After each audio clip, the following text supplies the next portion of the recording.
In front of me is FreeYond M6, and today I would like to show you how you can open apps in split screen view. You need to begin by launching two of your apps that you wish to use in this view in the background.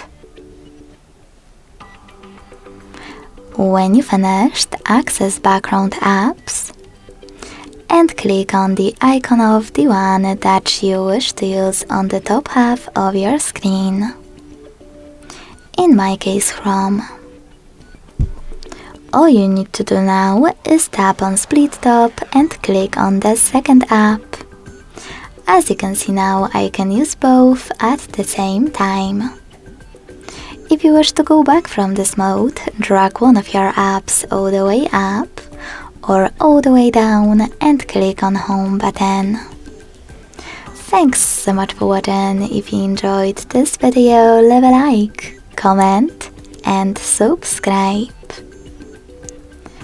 Bye!